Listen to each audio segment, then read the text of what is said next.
La multitud ruge, no porque haya victoria, ni porque un gladiador haya demostrado su destreza, sino porque acaba de entrar en la arena un grupo de prisioneros desarmados. Hombres, mujeres, incluso adolescentes, empujados a la arena como si fueran desperdicios humanos, bajo la mirada indiferente del César. Los grilletes en sus tobillos tintinean, pero pronto el sonido metálico se pierde. Se abren las compuertas. Una jauría de leones hambrientos irrumpe con un bramido que corta el aire como un trueno, y lo que sigue es una sinfonía macabra de huesos rompiéndose, gritos desgarrados y un hedor espeso a carne arrancada. Roma aplaude. Roma ríe. Roma celebra. Porque en este imperio, la masacre no era un accidente, era entretenimiento de Estado.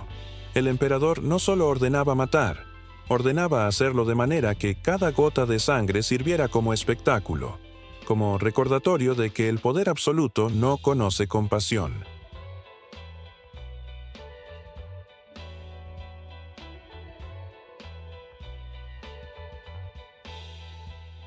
Y lo que hoy nos parece inhumano, para ellos era un domingo cualquiera. Pero esta es apenas la primera escena de una obra de 11 actos. Le advierto, lo que viene no es un relato de grandezas, sino un desfile de crueldades que mancharon para siempre la historia de Roma. Si quiere conocer los detalles más crudos de estas masacres imperiales, suscríbase ahora, porque lo que sigue no es apto para un espectador que quiera dormir tranquilo esta noche. Detengámonos en la escena que Roma convirtió en rutina. La damnatio ad bestias no era simplemente arrojar prisioneros a los animales, era una maquinaria teatral planificada al detalle. El olor en la arena lo anunciaba. Sangre reseca mezclada con el hedor de fieras enjauladas desde la noche anterior, mantenidas con hambre calculada para que el espectáculo fuese más vivo. Los condenados, casi siempre esclavos rebeldes, prisioneros de guerra o aquellos culpables de delitos considerados indignos de una ejecución honorable, eran despojados de cualquier resto de dignidad antes de entrar.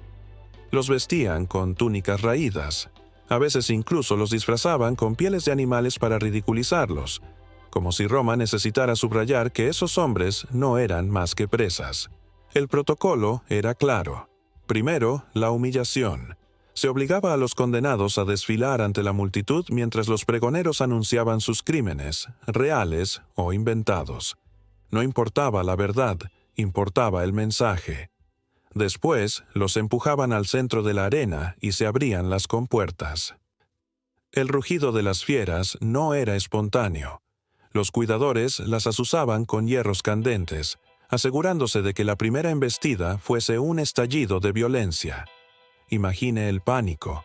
Un hombre intentando correr, el hierro de los grilletes desgarrando su piel, el rugido de un oso golpeando el aire, seguido por el sonido inconfundible de huesos quebrándose bajo el peso de la bestia. Los espectadores, lejos de escandalizarse, competían entre sí para describir lo que veían. «Mira cómo le arranca la pierna», gritaba uno. «Ese sobrevivirá apenas unos segundos más», respondía otro, como si estuvieran comentando una carrera de caballos. Roma se deleitaba en medir cuánto sufría un cuerpo humano antes de apagarse. Y si por azar uno de los condenados lograba defenderse, si un golpe desesperado lograba herir a un animal, la multitud estallaba en risas, como si el patético intento de rebelión no fuera más que parte de la farsa. Lo más siniestro era la calma del César. Desde su palco, observaba con la frialdad de un director que comprueba que la obra se ejecuta según lo previsto. No era solo crueldad, era pedagogía imperial. La masacre pública servía para enseñar a todos, senadores, plebeyos, esclavos, que el poder de Roma era total y que la muerte podía ser lenta, humillante y pública si alguien osaba desafiarlo. Hoy, algunos dirían que esto fue un crimen contra la humanidad, pero le pregunto a usted, que escucha, ¿fue solo un crimen de hombres o un desafío tan grande a la dignidad humana que merecía también el juicio de los dioses? Coméntelo, porque lo que estamos desentrañando aquí no es solo historia, Es la eterna pregunta sobre si la justicia divina existe, o si Roma, en su soberbia, creyó que podía ocupar el lugar de los dioses. Detengámonos en la escena que Roma convirtió en rutina. La damnatio ad bestias no era simplemente arrojar prisioneros a los animales, era una maquinaria teatral planificada al detalle. El olor en la arena lo anunciaba. Sangre reseca mezclada con el hedor de fieras enjauladas desde la noche anterior, mantenidas con hambre calculada para que el espectáculo fuese más vivo. Los condenados, casi siempre esclavos rebeldes, prisioneros de guerra o aquellos culpables de delitos considerados indignos de una ejecución honorable, eran despojados de cualquier resto de dignidad antes de entrar. Los vestían con túnicas raídas, a veces incluso los disfrazaban con pieles de animales para ridiculizarlos, como si Roma necesitara subrayar que esos hombres no eran más que presas. El protocolo era claro. Primero, la humillación. Se obligaba a los condenados a desfilar ante la multitud mientras los pregoneros anunciaban sus crímenes, reales o inventados. No importaba la verdad, importaba el mensaje. Después, los empujaban al centro de la arena y se abrían las compuertas. El rugido de las fieras no era espontáneo. Los cuidadores las azuzaban con hierros candentes, asegurándose de que la primera embestida fuese un estallido de violencia. Imagine el pánico. Un hombre intentando correr, el hierro de los grilletes desgarrando su piel, el rugido de un oso golpeando el aire, seguido por el sonido inconfundible de huesos quebrándose bajo el peso de la bestia. Los espectadores, lejos de escandalizarse, competían entre sí para describir lo que veían. «Mira cómo le arranca la pierna», gritaba uno. «Ese sobrevivirá apenas unos segundos más», respondía otro, como si estuvieran comentando una carrera de caballos. Roma se deleitaba en medir cuánto sufría un cuerpo humano antes de apagarse. Y si por azar uno de los condenados lograba defenderse, si un golpe desesperado lograba herir a un animal, la multitud estallaba en risas, como si el patético intento de rebelión no fuera más que parte de la farsa. Lo más siniestro era la calma del César. Desde su palco, observaba con la frialdad de un director que comprueba que la obra se ejecuta según lo previsto. No era solo crueldad, era pedagogía imperial.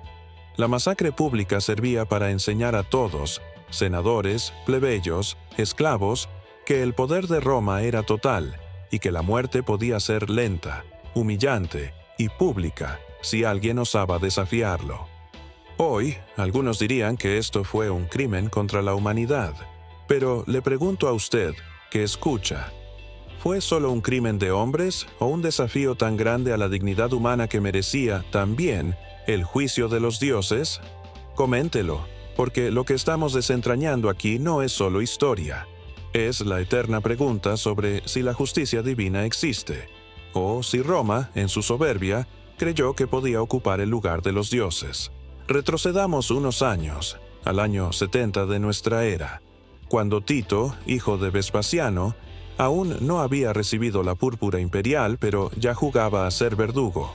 Tras la caída de Jerusalén, el templo en llamas y la ciudad reducida a cenizas, decenas de miles de judíos fueron arrastrados como botín humano hacia Roma. ¿Qué hacer con ellos?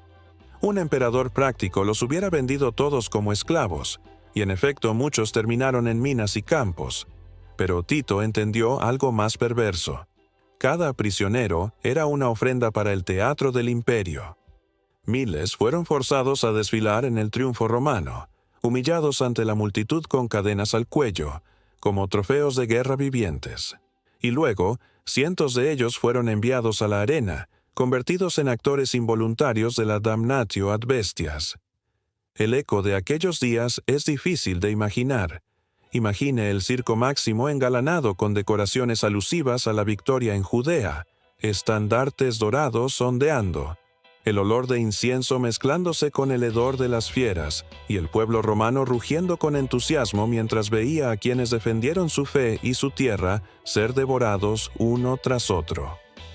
Tito no buscaba justicia, buscaba espectáculo.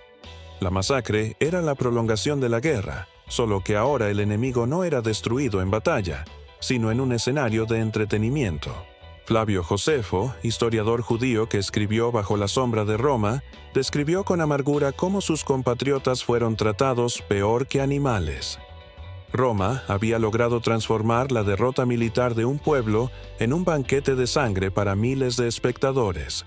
Y lo irónico es que ese mismo Coliseo, cuyo primer uso fue financiado con el botín de Judea, se convirtió en el templo por excelencia de estas matanzas.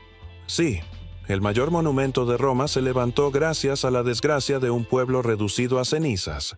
Pregúntese ahora, ¿qué tan sólida es una civilización que necesita levantar sus edificios más gloriosos sobre cadáveres aún calientes? Roma lo llamó victoria. La historia lo llama masacre. Y este fue apenas un prólogo de lo que vendría con otros césares, que no se contentaron con la sangre de los vencidos, sino que buscaron nuevos pretextos para mantener vivo el espectáculo. Porque cada emperador tenía su propio estilo de crueldad, y algunos la elevaron al rango de arte personal. Si Tito convirtió la masacre en prolongación de la guerra, Calígula la redujo a simple pasatiempo personal. Imagínese un emperador que, aburrido de ver gladiadores profesionales combatiendo con técnica y honor, ordenaba de pronto que las gradas inferiores, sí, los primeros espectadores que no tenían rango senatorial, fueran arrojados a la arena para ser devorados por fieras, solo porque le molestaba la falta de entusiasmo en sus aplausos. Su crueldad era imprevisible, caprichosa, infantil. Cuentan Suetonio y Dion Casio que una vez, al quedarse sin criminales para ejecutar en el espectáculo, Calígula mandó a sacar a gente común de las calles de Roma para que sirvieran de carne fresca. El mensaje era claro: bajo su reinado, cualquiera podía convertirse en víctima, no por traición ni por delito, sino por puro azar y humor imperial. Y no se trataba solo de muertes rápidas. Le gustaba prolongar el sufrimiento. Se complacía en ver a hombres medio devorados, arrastrándose por la arena mientras las bestias jugaban con ellos como gatos con ratones. Roma, que ya se había acostumbrado al horror, entendía que con Calígula el espectáculo no era política, ni siquiera castigo. Era su forma de jugar a ser un dios menor. El hedor en esos días debía ser insoportable. Sangre mezclada con vísceras abiertas. El calor del sol cocinando los cuerpos mientras las moscas se agrupaban en enjambres sobre la arena. Y sin embargo, la plebe aplaudía, no por gusto sincero, sino por miedo. Porque si un gesto de disgusto llegaba a sus ojos, usted podía ser el próximo. El Coliseo aún no existía en su tiempo, pero Calígula usaba el circo y teatros provisionales como laboratorio de su sadismo. Si Tito representaba la lógica imperial de aterrorizar con el espectáculo, Calígula era el reverso grotesco, un niño cruel con poder absoluto sobre la vida de miles. Y lo más inquietante es que esa arbitrariedad era quizá más temida que cualquier guerra, porque ante un enemigo en batalla, aún podía luchar. Ante el capricho de un César, solo quedaba esperar a que su mirada no cayera sobre usted. En Roma, la muerte podía llegar como consecuencia de la política, o simplemente como consecuencia del aburrimiento de un hombre con demasiado poder. Si Calígula jugaba con la muerte como un niño malcriado, Nerón la convirtió en un espectáculo nocturno. En el año 64, tras el gran incendio de Roma, la ciudad ardía en rumores tanto como en llamas. ¿Quién fue el culpable? Algunos decían que el fuego fue accidente, otros que el propio Nerón lo ordenó para reconstruir Roma a su gusto. El caso es que alguien debía pagar, y el emperador encontró un chivo expiatorio perfecto: los cristianos, esa secta aún pequeña, despreciada y fácilmente demonizable. Lo que ocurrió después fue una de las masacres más grotescas de la historia imperial. Nerón organizó ejecuciones públicas en sus jardines privados, transformando el suplicio en espectáculo nocturno. Los prisioneros eran cubiertos con túnicas empapadas en brea y resina, atados a estacas y encendidos como antorchas vivientes para iluminar sus fiestas. Imagine la escena: el emperador paseando entre los invitados, copa en mano, mientras los gritos de los condenados servían de música de fondo y el humo de carne quemada se mezclaba con el aroma de los banquetes. Roma no solo observaba. participaba. El pueblo, cansado de culpas y miedos, encontraba en aquellos cuerpos ardientes un consuelo perverso, la idea de que los culpables pagaban. No era justicia, era distracción, y lo más inquietante es que el fuego de esas hogueras humanas iluminaba el rostro de un emperador convencido de ser artista, director de un teatro macabro en el que la muerte se disfrazaba de espectáculo. Nerón no inventó la crueldad, pero sí supo dotarla de un estilo inconfundible. El del emperador que mezclaba tragedia, música y sangre como si todo formara parte de la misma ópera. La ironía es brutal. Mientras Roma se reconstruía con piedra, su memoria se manchaba con el hollín de esas hogueras humanas. Porque lo que ardía no eran solo cuerpos, era la imagen de un imperio dispuesto a sacrificar inocentes para ocultar su propia podredumbre. Y en esa luz infernal quedó escrito un mensaje claro. En Roma, la vida del hombre común valía menos que el capricho del César. Muchos quieren recordar a Marco Aurelio como el emperador filósofo, el estoico que escribió Meditaciones en las noches de campaña, un hombre de razón y equilibrio. Pero el mito se resquebraja cuando miramos sus actos como gobernante. Durante su reinado, en pleno siglo II, el imperio enfrentaba plagas, invasiones germánicas y un cristianismo que crecía silenciosamente. Y el César, que tanto reflexionaba sobre la virtud, recurrió a la vieja pedagogía del miedo. En Lyon y en Roma, los cristianos fueron arrojados a las fieras, quemados vivos o decapitados en masa. El motivo: no reconocer a los dioses de Roma. La persecución bajo Marco Aurelio no fue casual ni improvisada, fue sistemática. Los registros hablan de multitudes congregadas para ver cómo hombres, mujeres e incluso niños eran presentados en la arena. Se les ofrecía una salida: renegar de su fe, sacrificar a los dioses de Roma, jurar lealtad al César. Algunos cedieron, otros se mantuvieron firmes, y para ellos la consecuencia era brutal. Imagine el silencio tenso en el anfiteatro cuando un prisionero respondía con calma: «Soy cristiano». El pregonero levantaba la voz, el César asentía, y entonces se abrían las compuertas. Las fieras, mantenidas en oscuridad durante días, salían enloquecidas por la luz y el hambre. Lo que seguía era un caos de rugidos, gritos y vísceras. Y mientras tanto, el emperador filósofo observaba, convencido de que así preservaba el orden y la unidad del Estado. Hay una ironía cruel en todo esto. El hombre que meditaba sobre el control de las pasiones permitió que el odio religioso se convirtiera en política de Estado. El que reflexionaba sobre la fugacidad de la vida ordenaba con frialdad que esa fugacidad se acelerara entre los colmillos de leones. Roma siempre justificaba sus masacres con un barniz de legalidad o religión. Pero aquí la contradicción es tan evidente que duele. El símbolo de la sabiduría estoica manchado por la sangre de quienes no se doblegaron. Porque al final, la filosofía podía llenar páginas, pero el poder necesitaba algo más tangible: cuerpos quebrados en la arena para mantener la obediencia de la multitud. Llegamos a Domiciano, hermano menor de Tito y último de los Flavios en dejar su marca indeleble en Roma. Si Tito había aprendido a impresionar con masacres políticas y Calígula con caprichos sádicos, Domiciano perfeccionó el arte del terror como herramienta de gobierno. No necesitaba la arena ni los leones. Su instrumento era la ley y la delación. En su reinado, el miedo se convirtió en un arma más precisa que cualquier espada. Senadores y patricios podían desaparecer de la noche a la mañana, acusados de traición o incluso de pensamientos subversivos, y terminar ejecutados públicamente o relegados a la tortura privada. La delación se incentivaba con recompensas y cargos. Cualquier ciudadano podía denunciar a otro y convertirlo en espectáculo de justicia. Pero Domiciano, como todo emperador que entiende que la sangre no solo debe derramarse, sino también ser recordada, no escatimaba en rituales de humillación. Los prisioneros eran arrastrados en procesión, a veces desnudos, a veces marcados con hierro candente, para que el pueblo contemplara su impotencia. La crueldad se institucionalizó. Cada ejecución servía de advertencia silenciosa, un recordatorio de que la ley era tan implacable como el César que la dictaba.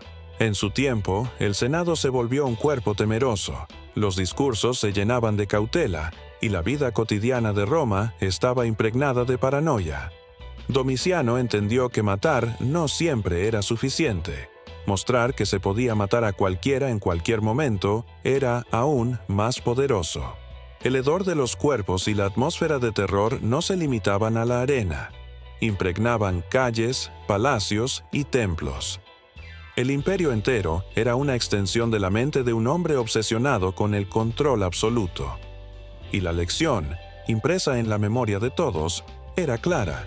Desafiar al César era jugar con la muerte, y el miedo podía ser más efectivo que cualquier espada. A comienzos del siglo III, Roma se encontraba en un equilibrio frágil, fronteras inestables, legiones en constante movimiento y un imperio que empezaba a sentir los síntomas de su propia expansión. Septimio Severo, un general convertido en César, entendió que la disciplina militar debía ser impuesta con mano de hierro y que la obediencia no podía dejarse al azar. Durante sus campañas en Britania y el Danubio, ordenó masacres que combinaban estrategia y terror. Cientos de prisioneros, acusados de rebelión o de traición, fueron ejecutados delante de sus compañeros para enviar un mensaje que se grabara en la carne y la mente. Pero Severo no se limitó a los soldados enemigos. También sometió a sus propios oficiales a la tortura y ejecución si dudaban de su autoridad. Los relatos hablan de decapitaciones en serie, crucifixiones improvisadas y cuerpos abandonados como advertencia en rutas militares. El hedor era insoportable. La carne expuesta bajo el sol, la sangre mezclada con polvo y estiércol de los campamentos. Para Roma era disciplina ejemplar, pero para quienes lo vivieron fue una prueba de que el imperio no perdonaba ni la duda ni la indecisión. La crueldad de Severo tenía además un propósito político: asegurar la lealtad de las tropas mediante el terror y consolidar su posición frente al Senado y los rivales. Su visión del poder era pragmática. El miedo sostenía más que la razón, y la ejecución pública era un recordatorio constante de que desafiar al César podía costar la vida no solo a uno, sino a decenas de inocentes alrededor. La política y la violencia se entrelazaban de manera tan perfecta que la masacre se volvía tanto un instrumento de control interno como una demostración de poder frente a enemigos externos. La lección estaba clara. En Roma, obedecer o morir era la misma cosa, y el imperio no hacía distinciones entre justicia y espectáculo. En el año 215, Caracalla, conocido por su temperamento violento y su obsesión por el control absoluto, ordenó una de las masacres urbanas más brutales registradas en la historia de Roma. La ciudad de Alejandría, siempre rebelde y con un sentido exacerbado de autonomía cultural, se convirtió en escenario de su furia.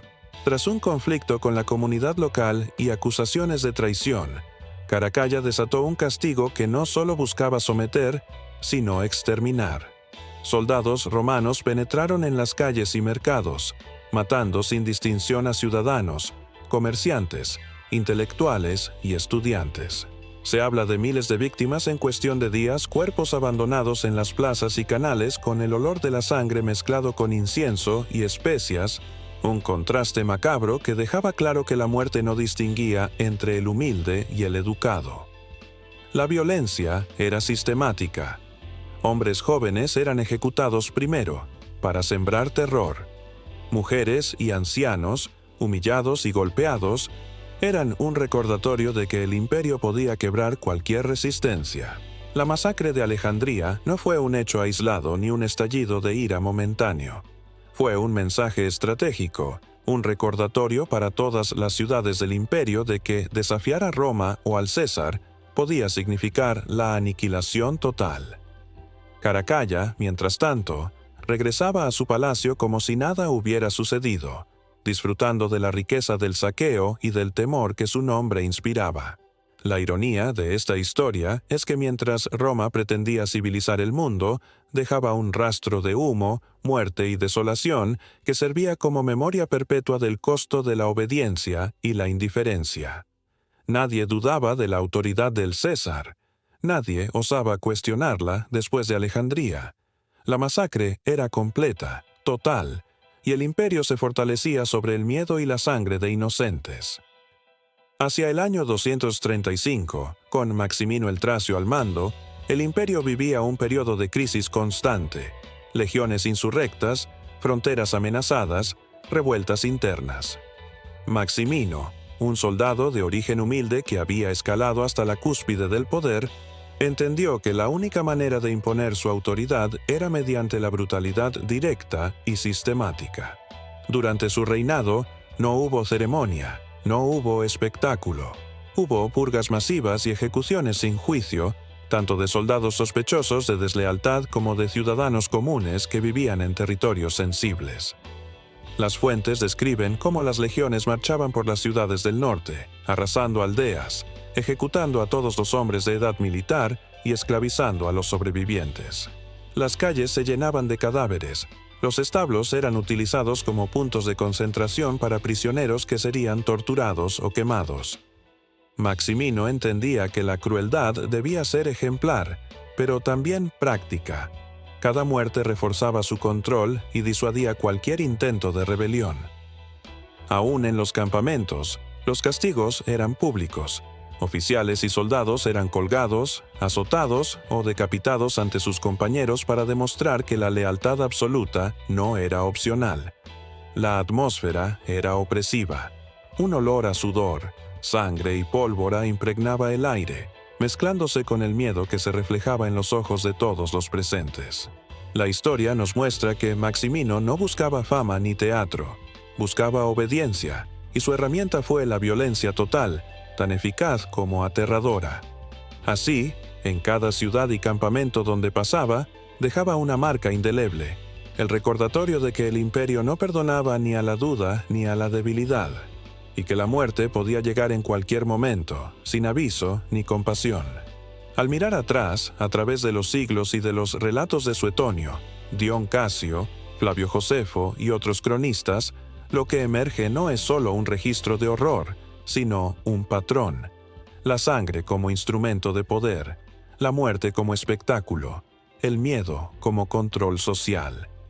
Desde la damnatio ad bestias hasta las purgas de Maximino el Tracio, cada masacre tenía un objetivo más allá del asesinato: comunicar un mensaje indeleble a todos los que vivían bajo el cielo de Roma. Calígula enseñaba que la arbitrariedad del César podía ser más temible que cualquier ejército. Nerón mezclaba arte y horror para distraer de su fracaso. Marco Aurelio recordaba que incluso la filosofía podía cohabitar con la crueldad. Domiciano institucionalizaba el terror. Caracalla y Septimio Severo recordaban que la obediencia no se negocia. Alejandría y Maximino mostraban que la violencia podía ser total, sistemática y efectiva. Cada masacre era un acto de pedagogía, y su audiencia no era solo la plebe, era todo el imperio, desde senadores hasta campesinos. El mensaje era claro y brutal. Roma y sus césares no toleraban desafío alguno. Lo que estos episodios nos enseñan hoy es más que horror. Nos recuerdan la relación íntima entre poder y violencia, cómo la política puede camuflarse de espectáculo y cómo la historia preserva la memoria de la crueldad para que futuras generaciones reflexionen sobre los límites de la autoridad y la ética. Para quienes buscan comprender la naturaleza humana y las estructuras del poder, las masacres imperiales son un espejo. Nos muestran que, aunque los nombres cambien, la mecánica del miedo, la humillación y la eliminación del disidente persiste en distintas formas a lo largo de la historia. La lección, aunque terrible, es necesaria. Reconocer la capacidad de crueldad del ser humano es indispensable para entender cómo se construyen y destruyen los imperios y cómo la obediencia y el terror pueden convertirse en las piedras angulares de una civilización.